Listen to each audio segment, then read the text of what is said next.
When making music, are you following your inspiration or following the rules of a genre? For months now, I've been stuck in a rut, trying to finish my tracks and getting absolutely nowhere. It started to make me feel like I wasn't cut out for music production, like maybe I was just out of ideas. But when I was at my lowest point, I had a revelation. Maybe I'm not the problem, it's the genre. Let me explain. We tend to attach a genre to our identity as a music producer. I'm a hip hop producer, or I'm a dubstep man, or whatever. It's great if you found your sound, but for others, it can become like a trap that we can't break out of. So in my case, I'd sit down to make some techno music, and these groovy melodic ideas are trying to break out of me, but because it doesn't sound like techno, I'd kill a good idea in favour of something that fits within the limits of my genre and my identity as a producer. But if I'm truly honest with myself, I'm just not feeling my genre anymore. Maybe you're in the same boat and you don't even realise it, but things are gonna change. To break out the cycle of sabotaging my own music, I'm actually gonna sit down and follow my inspiration rather than genre expectations. And I'm documenting the whole thing, meaning I'm gonna walk you through my entire creative process and show you how I craft a track from scratch while sharing a load of tips and tricks along the way. By the end of this video, you're also gonna be confident enough to confront whether you're actually making music that feels authentic to you. Because if you're not vibing and having fun during the production process, what's the point? I'll open up Pigments. That is dirty. That is disgusting. I don't know if this is a good place to start. That one might have to just be kept in the back pocket. Maybe we can bring that out later. I think I need to get the drums down first and just kind of get the vibe of it down before I start playing around with any kind of synths and what have you. Because right now, old habits are kicking in. I don't want to just make the same stuff I've been making.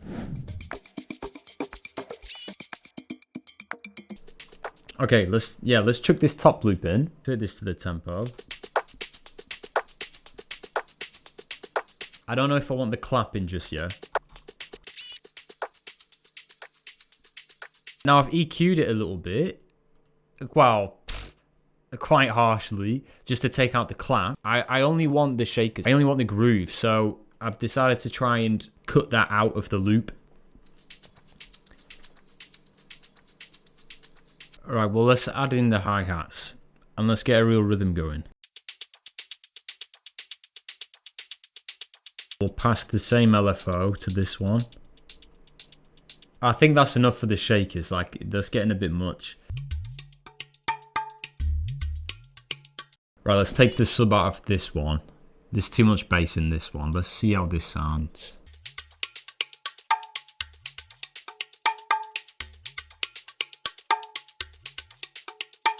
I'll run this through the reverb send. I want to give it like a big reverb, maybe even a delay. But what I'll first do is I want to give it a little bit of movement. I want it to go from left to right. That's too much.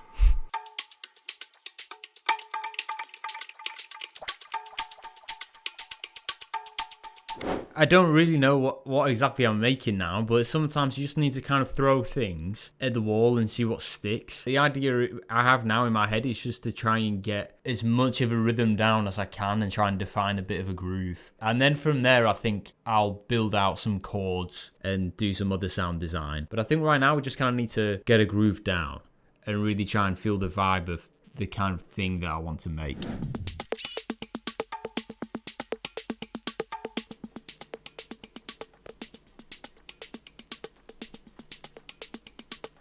I want to add one more layer to that upbeat hi-hat just to give it a bit more drive.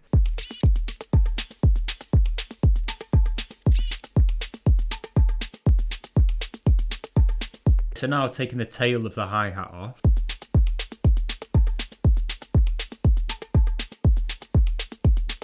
Those two extra hats are layered on top of each other, make a massive difference. Like, listen to the difference here. This is without. And then with.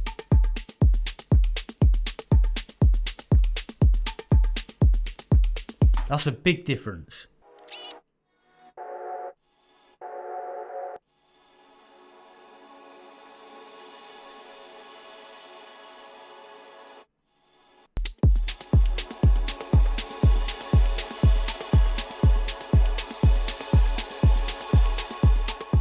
It's all starting to come together. Right, okay, now I want to add this tom rhythm. Is kind of what I was thinking is gonna really nail home the groove I'm trying to get down right now.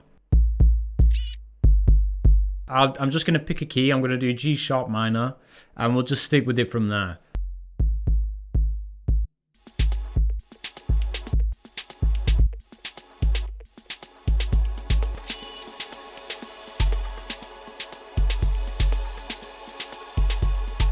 I have this atmospheric element that I've just taken a chop out of. I'm going to add a reverb right on top of it and try and wash it out a little bit. And then give it a light side chain as well, just so it pumps a little bit more.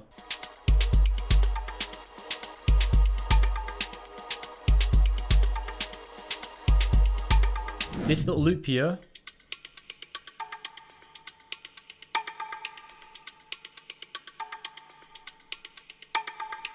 I want to give it a bit more variation, so I'm going to automate some kind of a delay. What I like to do to my sounds is I always try to automate at least one thing, whether that's volume going up and down or a delay. This is electronic music. If you're trying to make a 7-minute track, you need to try and make it as interesting as possible. Now we can mess around with this one.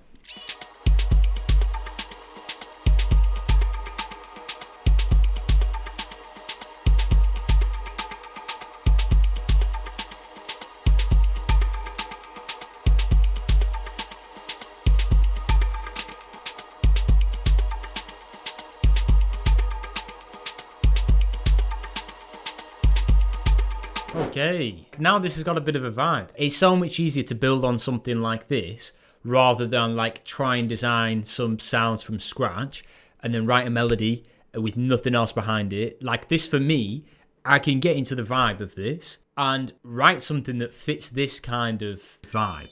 I'll add some more defining elements of the track as I go on. But for now, I have a bit of a scaffolding, so this is so much easier to work with. I'm going to take a break and then I'll come back to this and see what else I can build on top.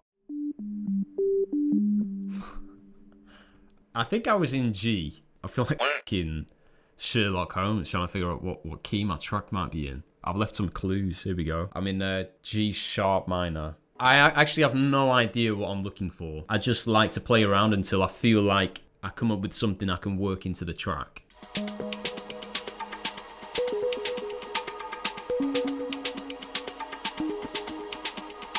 I want to lay some kind of a pad down. That's what I think is best right now.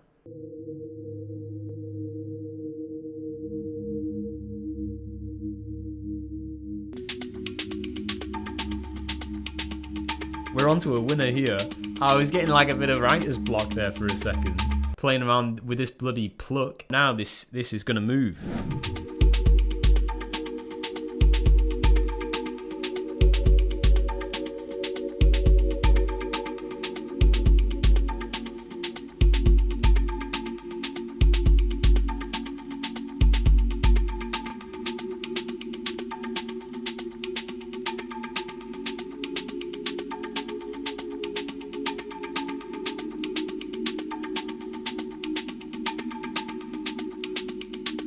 Yeah, let's try something like that. I'll draw that into MIDI.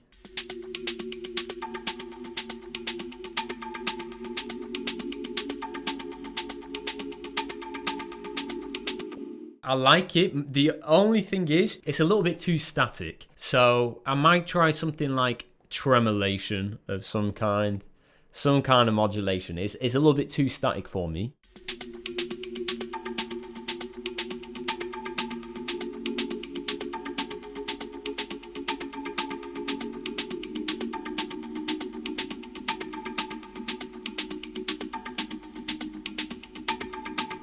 It's really subtle. And it just makes it a little bit more interesting. What's this?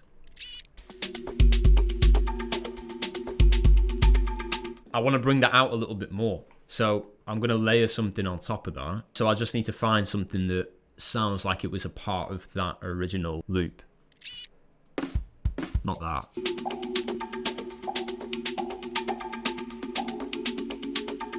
That could work if I tune it correctly.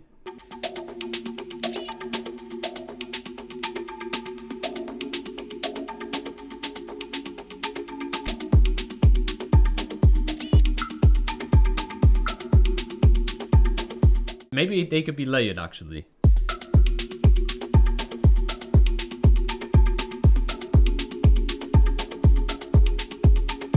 Okay, I'm gonna add a delay onto the one perk. The one that's a little bit more metallic sounding. This will also be automated. All right, let's draw this in.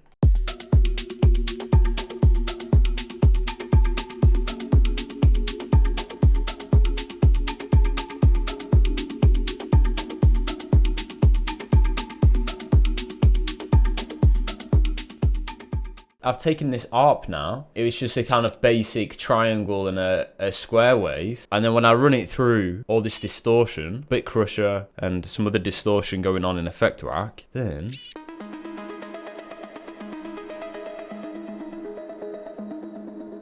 that's got lots of character.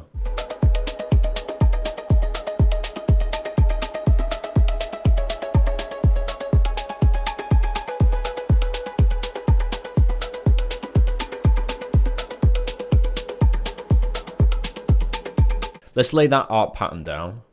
It's making me feel something.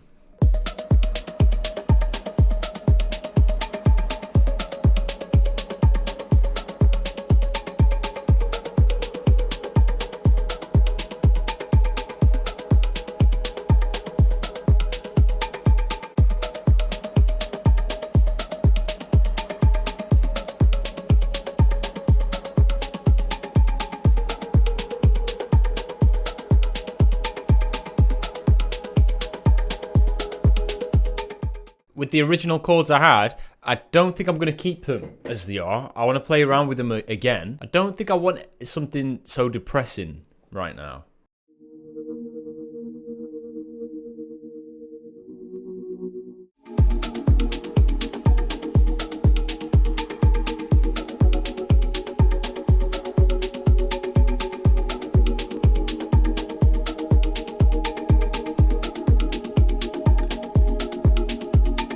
Right, that's it. That's the one. Okay, let's draw that in.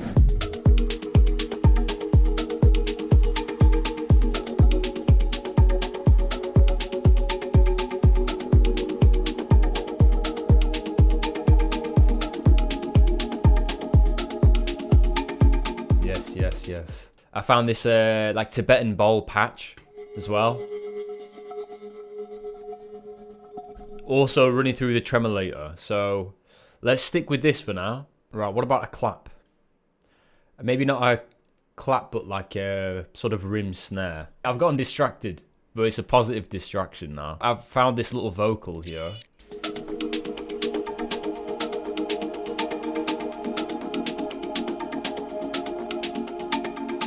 Okay, that works. After every 16 bars, I just want that vocal to rise up just very gently. The volume can rise up and a filter can open up on it.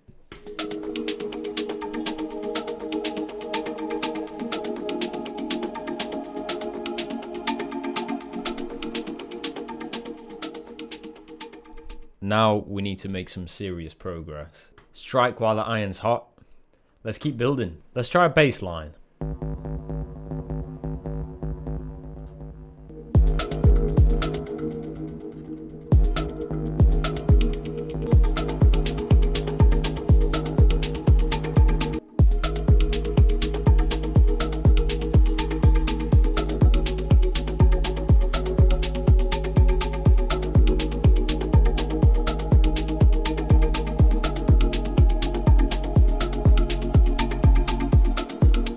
Yeah. I'll add an LFO to the resonance and make this bass line a little meaner.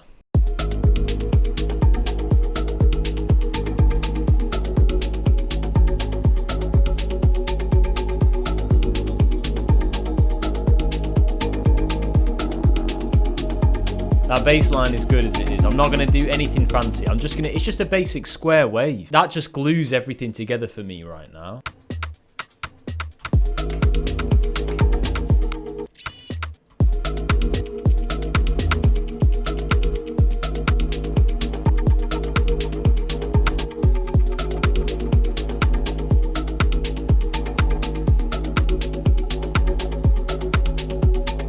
Right, this is coming together now. This is really coming together. Okay, so now this is a little preview. Before we arrange, this is what we've got.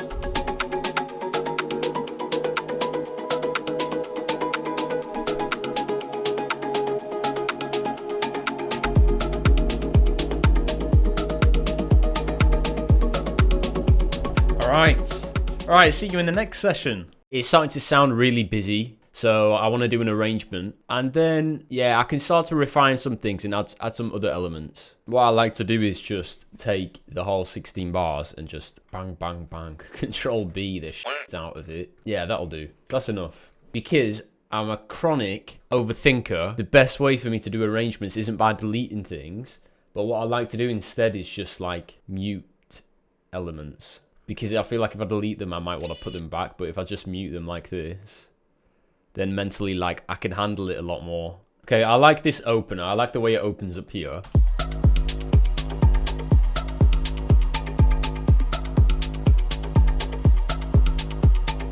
That sub needs work. I'm not absolutely in love with it, but yeah, it's a placeholder for now. Like, I can refine things later. I might take out more of the highs out of this sub and just leave it as a sub.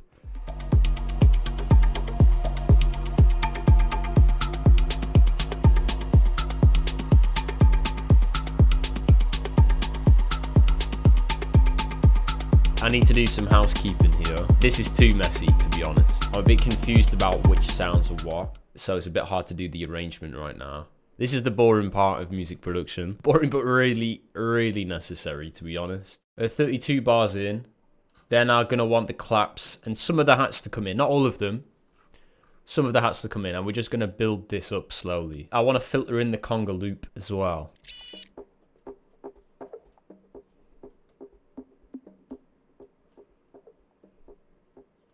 When I fade things in, I also like to have it fade up, and then on, say, 32 bars, it will do like a step up, even just 4 or 5%, just so it gives it a little bit of an extra pop when the next section comes in.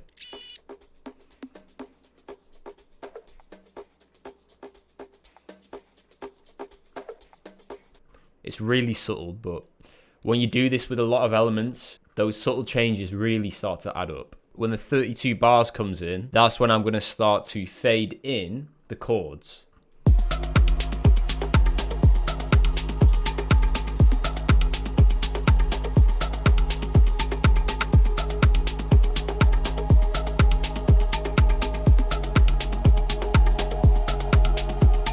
And now that the housekeeping's done, it's so much easier to arrange this. Besides actually creating the ideas, this is sort of my second favorite part of making music, is when you had this like 16 bar loop that became kind of busy and messy, and then you can just like smooth it all out again. You know, when you arrange it like this, everything gets context. Like you give everything context. Everything starts to find its place.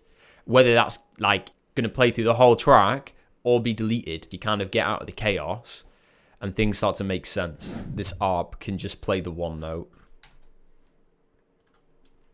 Like that. Actually, I want it to go down.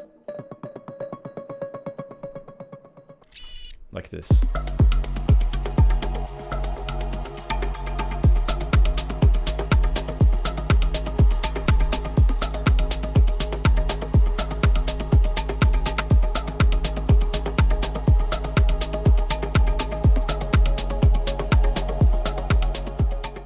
I'm going to stick a high pass filter on the master channel too.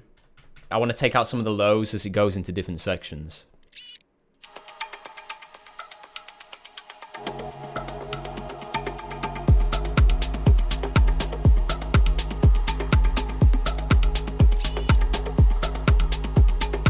At this part, I want a lot more of the instruments to come in, but I want the build-up to be a little bit more intense. So I'm going to drag this low cut or high pass filter out a little bit so it builds up a little bit more slowly.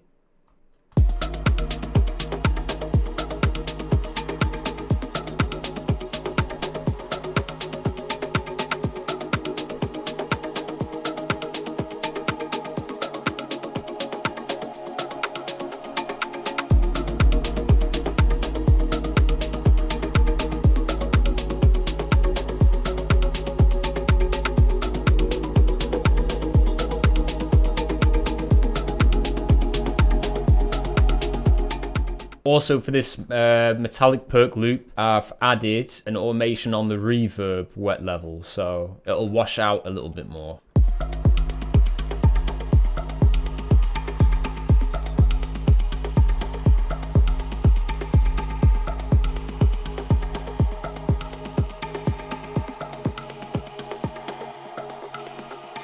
We need some more energy as all the instruments come in. So we need to find the ARP, and the ARP is going to have his cutoff opened up. He's going to have his cutoff played with. Oh, and this envelope too.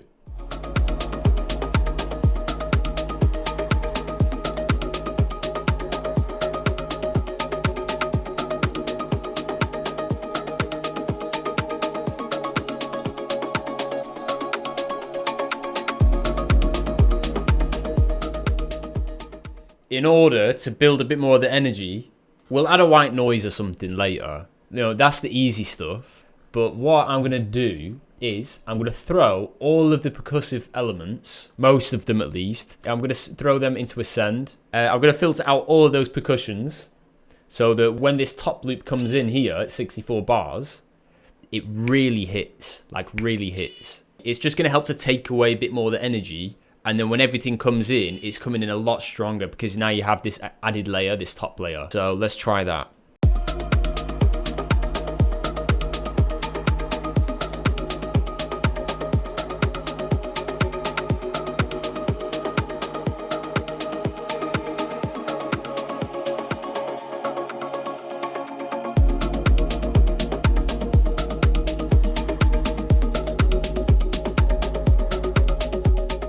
At this 64 bars, now I can try this. So the sort of minimal melody will fall away and then we'll go into more of the full melody with the ARP once the 64 bars have hit now. So this is like a clearly defined new section.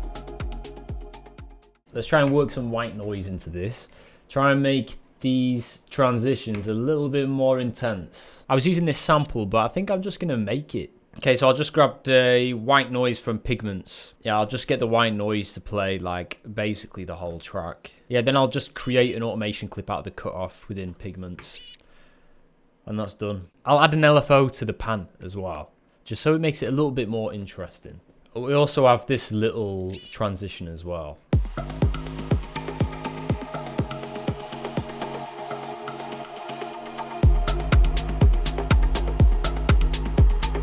I just want to add one more little thing. I just want to add in some like atmospheric bass, like some mid-low bass. I'm not so sure, but I think that's the only other thing I want to add. And then that's it, I think. I think we're done.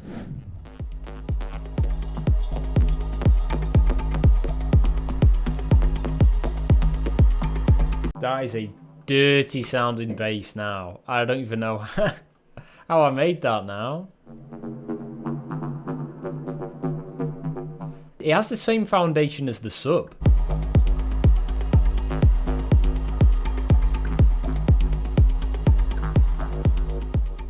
I'm just going to have that follow the sub pattern. Just keep it real simple. I just have to be careful with this because it's going to really clash with the sub.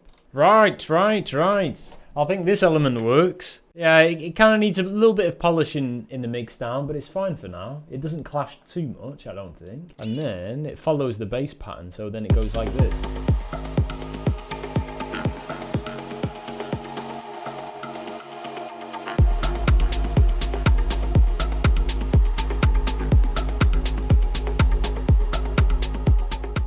Let's do another one. We've got a stab. Let's get an atmospheric kind of bass in there. Let's keep going.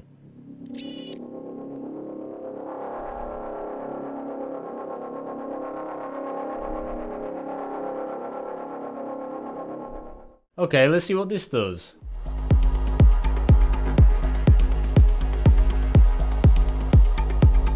It's really subtle. It just fills out the space a little bit more, you know?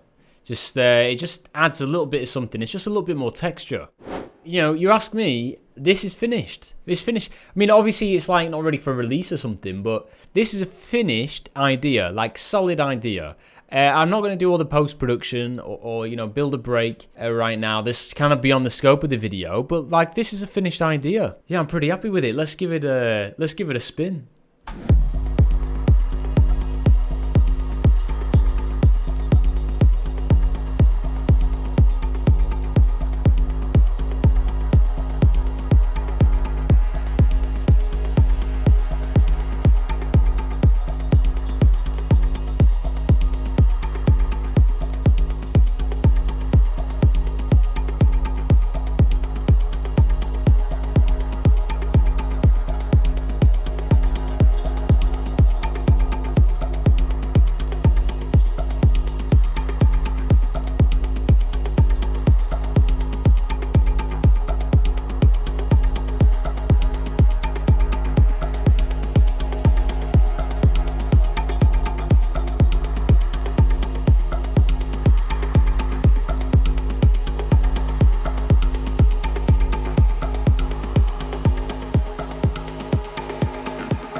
I was really happy with the way that turned out. That sound feels a lot more authentic to what I want to make. I really hope it's inspired you to take account of the music you're making as well, and why. Oh, thanks a lot for watching, and I'll see you in the next one.